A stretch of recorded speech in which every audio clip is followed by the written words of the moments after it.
Okay, class, so I just finished scoring your homework over Chapter 4 that discussed new immigration, the Chinese Exclusion Act, and the nativist policies towards Southern and Eastern Europeans. Just some notes overall, people did pretty well with that.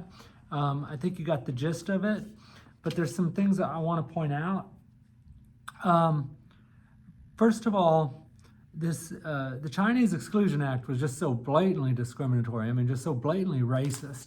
There had always been anti-immigrant or nativist sentiments in this country going back when the Irish and Germans first came, the backlash against them. For sure, the Know Nothing Party, that was before the Civil War. But the Chinese come, first of all, because of the gold rush, and then second, to build the Transcontinental Railroad, which they did out in the West specifically.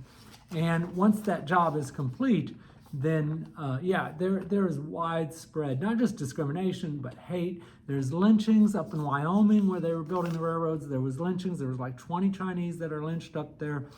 So it was just this, first of all, this idea of American identity, that these people don't belong here. Their culture is so foreign and everything. They're just going to ruin the country and everything like that. There's real fear of intermixing of races and things like that, which had already previously existed with African Americans, which that was the law in Oklahoma. It was also the law. And so that you did not have intermarriage among the races. By the way, as you'll find out, that was the law until 1967, 4 years before I was born, when the Supreme Court finally overturned those laws that had banned interracial marriages. Pretty crazy if you think about it. So yeah, we have a long racist undertone, racist history. And when new immigrants start coming from Italy and from Eastern Europe, a lot of them are Jewish, so there's anti-Jewish, anti-Semitic sentiments, really hated Jews.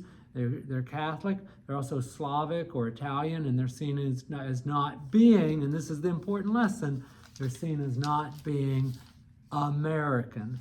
And this goes to the identity of what it means to be American. Our national motto is E pluribus unum, out of many, one. So to be an American only requires that you believe in self-government and we the people and the Constitution, and that you adhere to this idea. And that includes the peaceful transfer of power, and includes the processes of democracy.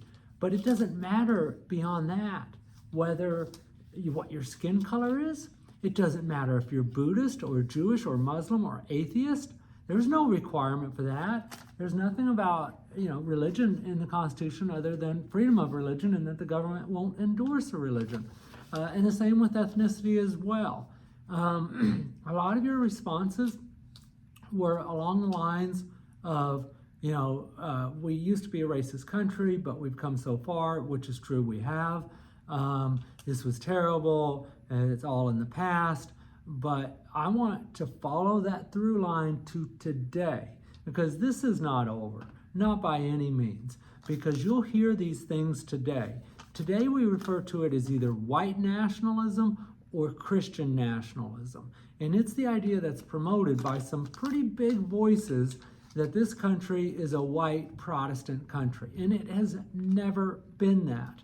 And that's important to stress. The Constitution does not dictate any religion, and that is a very important principle, the separation of church and state, for that reason. And nor is it about any particular ethnicity. Tucker Carlson used to rant on and on. Not that I watched his show, but I read snippets and I read transcripts from it, and I'd seen things here and there about him talking about white nationalism. And so you'll see these things like that. This idea of, and they don't call it that. That would be so blatant to come out and just call it white nationalism. So what you'll hear is dog whistles to something called the Great Replacement Theory. So I want to encourage you to look that up. And the Great Replacement Theory is promoted by people like Tucker Carlson. that immigrants are coming into this country in order to replace white Christians, specifically white Protestants. And it's a good example how today this nativist sentiment has not gone away. That this idea that these hordes of people, these masses of immigrants are coming in to try to change America. But in reality, we've always been a land of immigrants. And this is a lesson that's good because you can see it happen in the 1840s with the Know Nothing Party. It happens in the 1880s with the Chinese Exclusion Act.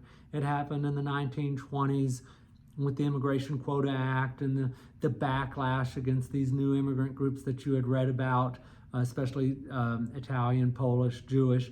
And it happens in the 2020s with new immigrant groups, whether they're Asian or Latin American. That's still out there. While we've made great progress, don't think that all of this history is in the past either. So that's the big lesson from this week. So thanks for doing that, and we'll be back next week with some more on next week's homework.